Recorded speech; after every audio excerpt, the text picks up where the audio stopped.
One of the main problems we have in photography is when the color balance is off in a picture. Now here on the screen I've got a couple examples we're going to go through on how to correct color balance. In this first picture of a football game between the University of Utah and Utah State University that I photographed, the field is lit by stadium lighting, and while the colors don't look too bad, they are tinted by that lighting, and so I'm going to show you how to correct that. The first thing we're going to do is go and create a new layer, Control J or Command J, and you'll see over here now that I have a new layer to work on, so I can compare the two layers. The next thing I'm going to do is open up the levels dialog box, which is Control L.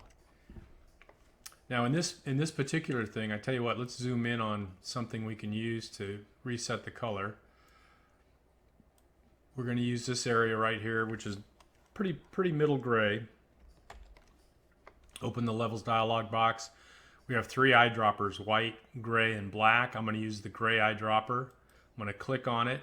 I'm going to go up here and I'm going to click on this area of gray. And it looks like it put a lot of green in, but that's okay. We're going to take a look. Hit OK. I'm going to back out of this picture and compare the two. Well, that's a huge improvement right there. All of a sudden the grass is green again. And a little too strong though. So what we're going to do is we're going to go to the opacity of this layer. Instead of it being at 100%, I'm going to take it down a little bit. I like that right about there. About 70, that's about 80%. Now let's flash it on and off. Wow, what a difference. Now in order to save that picture, I like that correction. I'm going to go ahead and merge these two layers down and then save it. Or if I'm going to work on this image later on, I would just save it as a Photoshop file. But if I want it as a JPEG, then I've got to flatten it to one layer so that I can save it as a JPEG. But look at the difference. Again, stadium lighting corrected for daylight balance. The greens are green again. The reds are pure red. I probably could have used this white back here on the wall, but I prefer to use the gray whenever I can. Good example. Let's close this picture, not save it, so I can do it again. Now let's open up another picture that has an issue with color balance.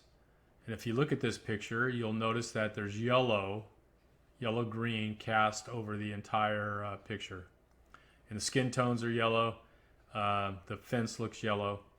But when I was there shooting this, I used fill flash, but the fill flash was just a little underexposed, so it left a color cast. Again, I'm going to create a new layer, Control J.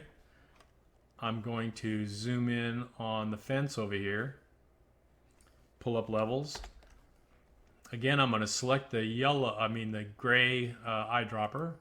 I'm going to click on an area of the fence that I'm pretty sure is neutral gray, and whammo, look at that.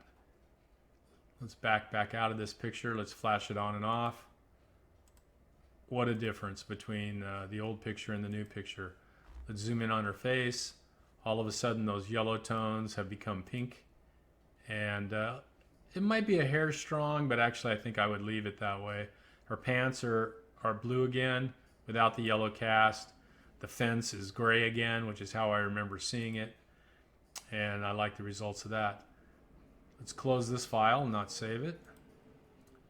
Let's open up a third example on fixing the color balance in a picture. Cute bridal. Now this girl brought these pictures to me and asked me if I could correct the imbalance because all her prints were too yellow. I didn't shoot this picture, but let's go through and fix this. So what we're going to do, just like before, we're going to create a new layer, Control J. We're going to zoom in on what I think is pretty normal gray right here. Open up the levels dialog box, Control L. Select the gray eyedropper. Click in the area that should be pretty neutral gray. A little bit of blue in here. I can see a little bit of blue. Blue is the opposite of yellow in the color wheel. Let's zoom in on her because really it's all about skin tones. There's the original picture. There's her corrected picture, which has much better skin tones in her arms and in her face than the over yellow that we see there. This might be a little strong. I'm going to grab the opacity, lower the opacity. Opacity is just how much of this layer I'm looking at. And I'm going to type in 80.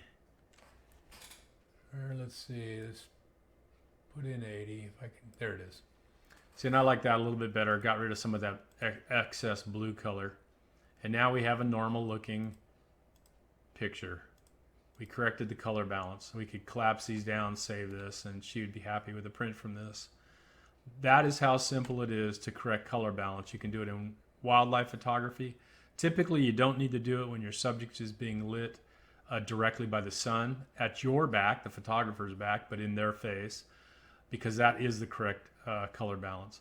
But whenever you're shooting in the shade or you have a dominant color in a picture like this yellow, light coming through the yellow leaves or reflecting up off the yellow leaves, whether it's wildlife or whether it's a person, you really need to correct the color balance, and this is an easy way to do it. So there you go.